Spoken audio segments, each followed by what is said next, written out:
I remember opening my banking app one night, not because I was about to buy something, but because I genuinely didn't understand what had just happened to my money. My paycheck had come in a little over a week ago. I hadn't made any big purchases, no vacations, no new gadgets, and somehow my balance was already lower than I expected.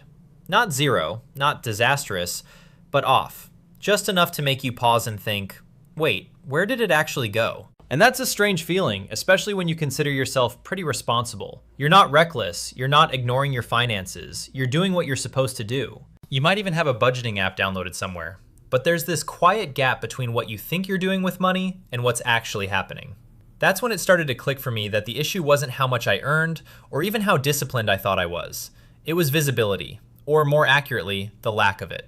Around that time, I came across a really simple approach to managing money, something that didn't rely on automation, didn't try to optimize everything, and honestly felt almost too basic to work. But the more I looked into it, the more I realized why most people avoid it.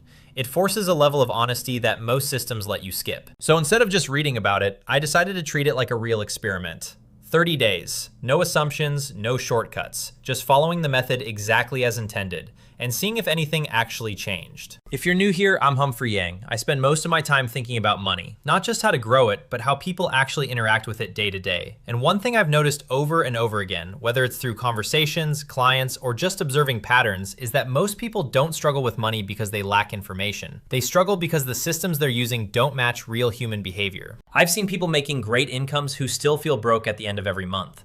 I've seen disciplined, detail-oriented people who track everything and still can't explain where their money is going. And it's not because they're careless. It's because most financial advice is built around strategy. Optimize this, automate that, download this app, and it assumes you'll follow through perfectly every time. But real life doesn't work like that. There's friction, there's emotion, there's inconsistency. So over time, I've shifted how I approach things. I don't just recommend systems anymore, I test them. I treat them like experiments in real life, under normal conditions, not ideal ones. And that's what led me to this particular method. It comes from a Japanese approach to money that's less about optimization and more about awareness.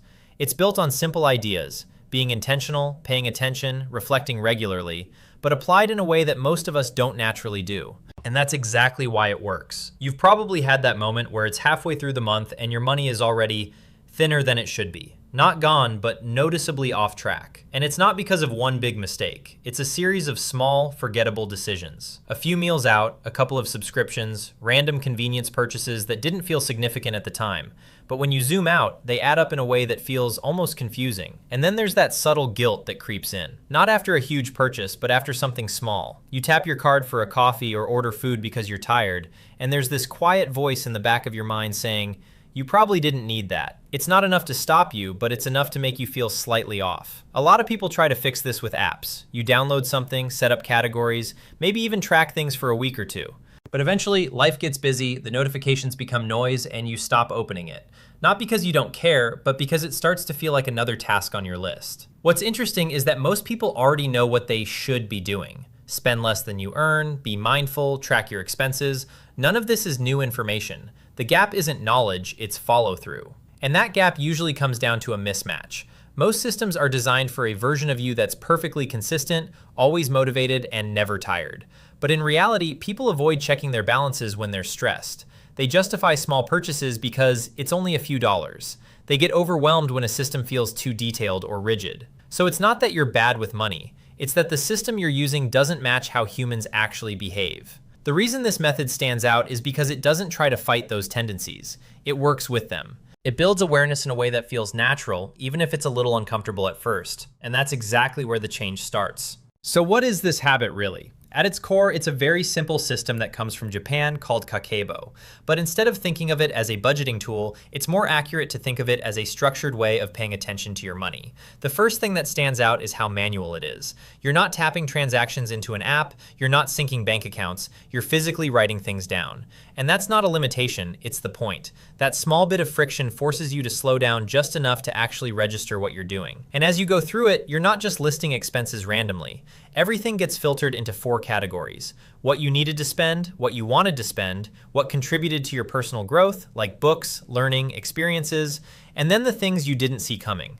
It's not about labeling perfectly, it's about asking yourself, what was this really? And that question alone starts to change how you see your spending. What surprised me is how quickly the act of writing shifts your behavior. There's a concept in behavioral finance where even a tiny bit of friction can interrupt an automatic habit. When you have to physically write something down, there's a pause. And in that pause, you're forced to acknowledge the decision. It's very different from apps where everything happens in the background. You swipe your card, the app logs it, maybe categorizes it, and you move on. That's passive awareness. You can technically track everything and still feel disconnected from it. Writing is different. It's more like tracking your calories manually versus just guessing what you ate. When you actually log it, you start noticing patterns you would have ignored before. Not because someone told you to change, but because you can't unsee it anymore. But the system doesn't stop at just writing things down. The part that actually makes it work is the reflection. At the end of each week, you go back and look at what you did, not in a judgmental way, but in a curious way. Where did most of your money go? Did those things actually feel worth it? Were there areas that surprised you? That process turns raw spending into feedback. Instead of just collecting data, you're creating a loop where your past decisions start informing your future ones. And over time, that loop gets tighter and more intuitive. So when I decided to try this, I didn't approach it like a typical budget where you immediately try to cut everything and be perfect. I treated it like a controlled experiment. For the first 30 days, the only goal was awareness. No forced restrictions, no sudden lifestyle changes. If I wanted to spend on something, I still did, but I had to write it down, categorize it, and face it later during the weekly review. And that sounds simple, almost too simple, but that's what made it interesting. Because instead of trying to fix everything up front,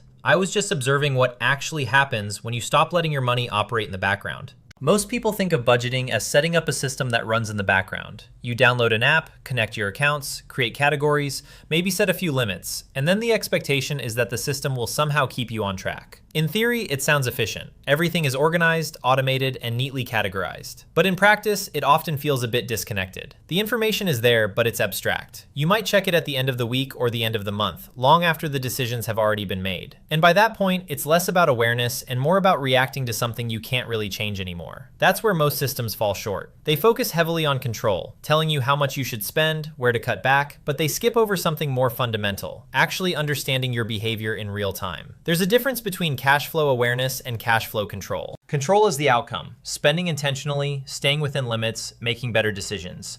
But awareness is the input. It's knowing clearly and honestly where your money is going as it happens. What this method does differently is flip that order. Instead of trying to control everything up front, it builds awareness first. And once that awareness is in place, control starts to happen more naturally, without forcing it. So why does any of this actually matter for you in a practical sense? In the short term, the first thing people usually notice is clarity. Not in a dramatic, life-changing way, but in a quiet, almost immediate way. You start seeing where your money is actually going instead of guessing. And that alone tends to reduce a lot of impulsive spending. Not because you've imposed strict rules on yourself, but because you're suddenly more aware in the moment you're about to spend. A lot of people also find that small, unnecessary purchases start to feel less automatic. Not eliminated, just more deliberate.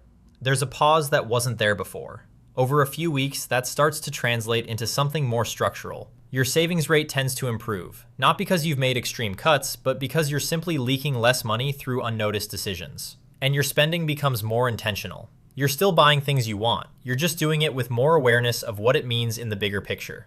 Long term, this creates something even more important: optionality. When you naturally save more without feeling deprived, you build a surplus. And that surplus is what allows better financial decisions later, whether that's investing more consistently, building an emergency fund, or taking advantage of opportunities when they show up. And this matters even more in the environment we're living in now. Inflation slowly erodes purchasing power. Digital payments remove the physical friction of spending. Subscriptions quietly stack up in the background. Everything is designed to make spending easier and less noticeable. In that kind of system, awareness isn't just helpful, it becomes a real advantage. Not because you're trying to outsmart anything, but because you're simply more conscious than the default environment around you. So if you're thinking about actually trying this, the important thing is to keep it simple enough that you don't abandon it in 3 days. Start with something very basic, a notebook. Not an app, not a spreadsheet, just something you can physically write in. The reason for that isn't nostalgia, it's friction. You want the process to be slightly slower than your normal spending habit so that you actually register what's happening. For the first 7 days, don't try to change anything, just track. Every coffee, every meal, every small purchase. No judgment, no adjustments, no I shouldn't have done that. You're not grading yourself, you're collecting data on your real behavior. At the end of the week, take a few minutes to group what you wrote into the basic categories: needs, wants, things related to personal growth, and anything unexpected.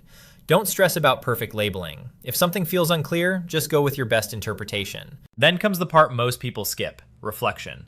Ask yourself simple questions. Where did most of my money actually go?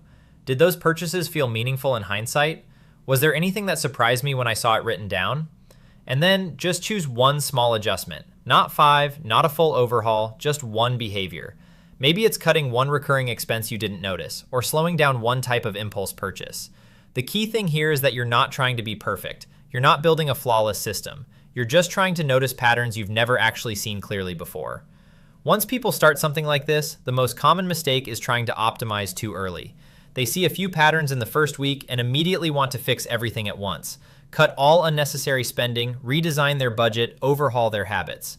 But that usually backfires because you don't actually have enough data yet. You're reacting, not understanding. Another big one is skipping entries. It sounds harmless in the moment, I'll just write it down later, but later almost never captures the same accuracy. You lose context and the whole point of awareness starts to break down. The habit only works if it stays close to the moment of decision. Then there's the tendency to turn it into a restriction system. People start treating it like a diet for money, where the goal becomes spending less at all costs. But that changes the nature of the exercise. It stops being about awareness and turns into self-pressure, which usually leads to burnout. And one bad week can easily derail everything. People assume that if they overspend or fall off track, they've failed, so they quit. But in reality, that week is still useful information.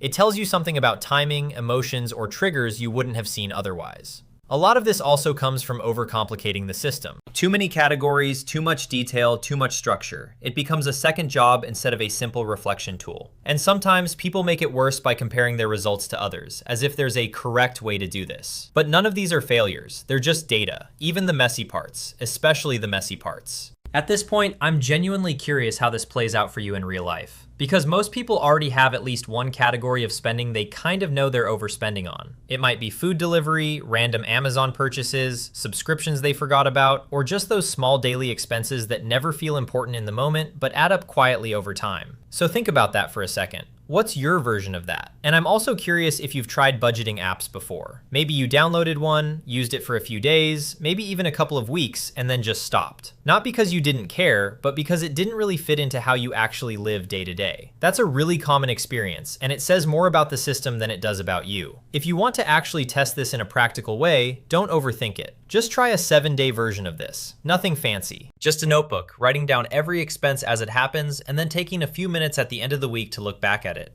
I'm not even asking you to change anything at first. I'm more interested in what you notice when you actually see your spending written out clearly in front of you. Because in my experience, that moment, the moment things stop being abstract and start being visible, is usually where the real shift begins. If you zoom out from everything we've talked about, the core idea is actually pretty simple. Most people don't need more complexity in their finances. They don't need more dashboards, more categories, or more sophisticated automation. In many cases, they need the opposite. Because the real issue isn't intelligence or effort, it's behavior. The way money moves through your life is often invisible until it's already happened. And when something is invisible, it's hard to control it in a meaningful way. That's why this whole approach starts with awareness first. Not control, not optimization, not restriction, just awareness. Once you actually see what's happening clearly, control stops being something you force and starts becoming something that naturally follows. And what surprises most people is that the simplicity of this system isn't a drawback. It's the reason it works. It fits into real life, with real distractions, real habits, and real inconsistency. It doesn't require you to become a different person to use it properly. At the end of the day, most people don't really have a money problem in the way they think they do.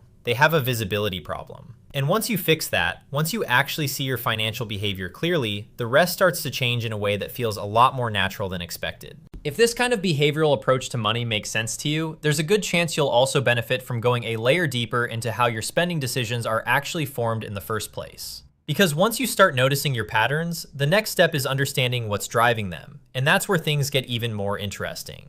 I'd probably suggest watching something on spending psychology or how small daily habits quietly shape your financial outcomes over time. Not in a dramatic way, but in a way that helps you see where decisions are really coming from, especially the ones you don't think much about in the moment. And if you're more focused on building structure after awareness, then looking into simple saving frameworks might be useful too. Just ways to make consistency easier without relying on motivation. Either way, the goal isn't to rush anything. It's just to keep building a clearer picture of how your money actually behaves in real life.